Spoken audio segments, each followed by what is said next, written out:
Okay, guys. So I'm a big advocate for stopping street fights before they begin. Some of you guys might not like that. You're like, somebody pushes me, I'm knocking them out for it. But again, you've probably been in many more situations than me. Do you usually respond with like you're going down, or do you just try and like defuse the situation? So the boring answer is to just say, I'm sorry, shut your mouth, and leave. That's the boring, easy answer. But Just apologize? yeah, say I'm sorry. Okay. Or excuse me. For whatever you You're didn't sorry. But Gabriel would say he's sorry. Sorry? Sorry? How do you guys say it? Sorry, right? Sorry? Sorry. I mean, that's actually Sorry? Anyway, people get hung up on why should I apologize? Say you bump into somebody at a bar, right? Yeah. And you bumped into them and they spill their drink. You would say I'm sorry. And Canadians say sorry for everything. Right. Well, Americans don't. If you bumped into me and I spilled my drink, I'm telling you, I should say sorry. And you think I shouldn't have to say sorry. Okay. I've scraped up many people off the ground. I used to use the term dead right. Everyone said, oh, you're dead right. You're dead right. And I was never sure exactly what that meant until policing.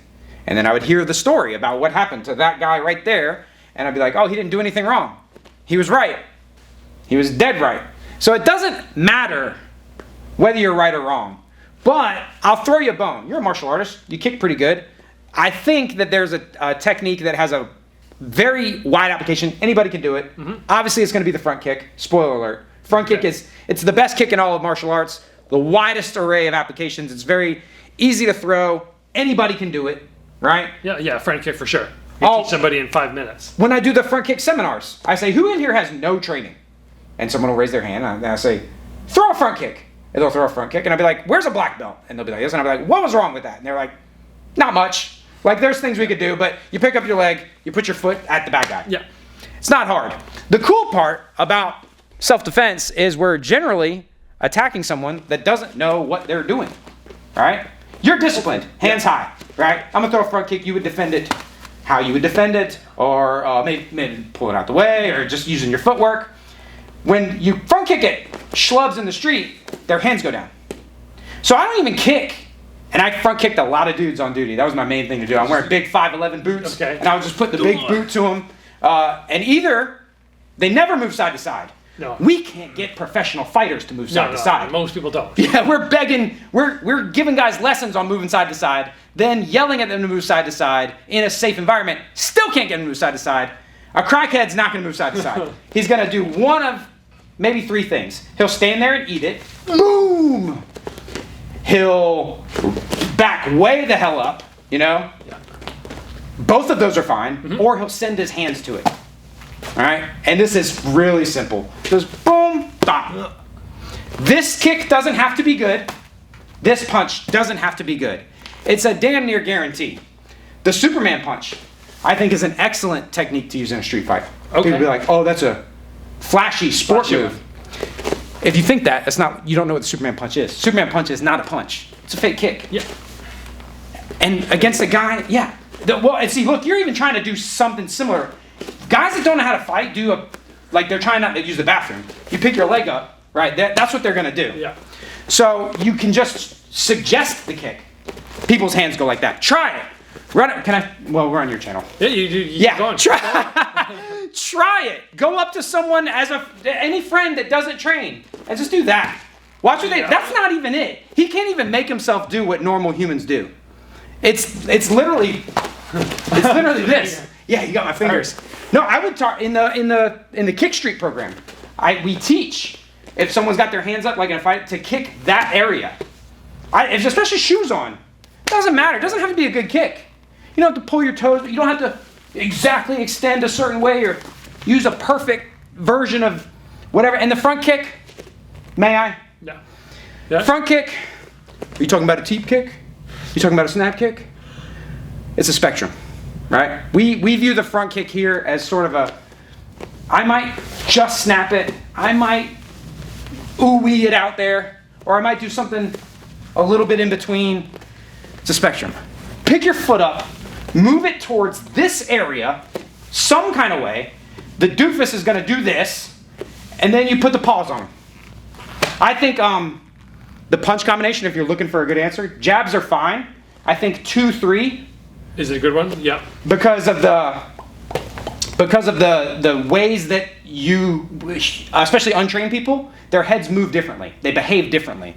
That's one of the things that, if you watch any street beast fights, a guy with a lot of training will go there and things won't work out exactly how he expects them to, because the untrained guy is moving in strange directions based on the stimulus. Yes. They're not reading feints correctly. You know, they're not doing anything that a normal person would do. I think 2-3 is great because all the directions your head could go, the only one that makes the 3 miss is backwards, right? Yep. So if you move back away from this, I get hit there and then this is fine. In self-defense, I have no reason that I need you to, like, I'm not trying to close the distance. Yeah. Unless you are. Then you really got to. But just boom, bang, all the different combinations of the directions your head could go. If you slipped it, boom.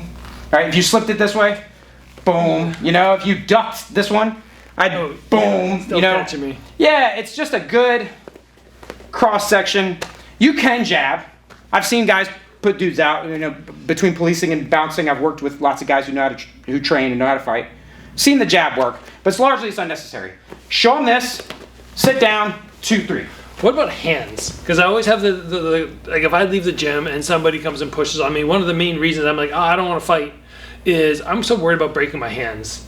Is that like a myth? Like, am I going to break them if I crack somebody? Possibly. Or is it, Possibly. All the weebs in your comment section will point out like, oh, Mike Tyson broke his hands in a street fight. You know what I mean?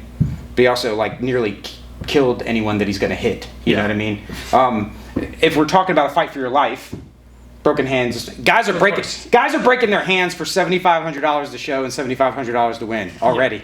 You know, guys are already breaking their hands for that. Yeah. You can easily make a case to break your hands if your life is at stake. And have you ever broken your hands in a fight? No. No. You moderate your power pretty well.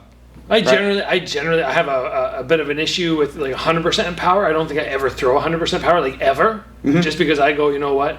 When I start going 100% power, it takes this much. It feels like it takes that much more energy. Yeah. As opposed to like 95%, where I feel like it just pulls it down a little bit. But the champ inadvertently just gave you a tip on how to win combat sports fights too. You should, like cardio regulation. You're trying to win a whole fight. Yeah. Not a moment. No, I'm not trying to win the moment, and if the knockout comes, it comes. Like trying to hit 100%, I'm kind of like, I'll probably just miss, or they'll guard up, and it was like, oh, that was a waste of 100%. It hurts your hand really bad when they block. Yeah, so there is an issue. You as a combat athlete might not make a great fist fighting bare knuckle because all of the gloves protect and they interfere. Boxing gloves interfere. Boxing gloves, your hand is not shaped like that in a boxing glove. Your thumb is sitting out. It's not really the same thing. And karate combat gloves are probably a good bit closer, but you're still not going to make. Not the exact same. It's not exactly the same. The range is different. The angles are different. You know, everything's a little different. I would say that's low on the list of priorities, though. Okay. The object is to end the fight. Yeah. Stay safe. Fake that thing. Throw. You're wrecking a large percentage of unarmed dudes. You know, it's my opinion. Nice. And it's based on watching and being in a lot of bare knuckle fights with shoes on, which is more different than you think it is. Yeah, this is just an area that I have no expertise in. So, Icy Mike with self-defense. Hopefully, you guys don't have to take it there, but you heard it from him.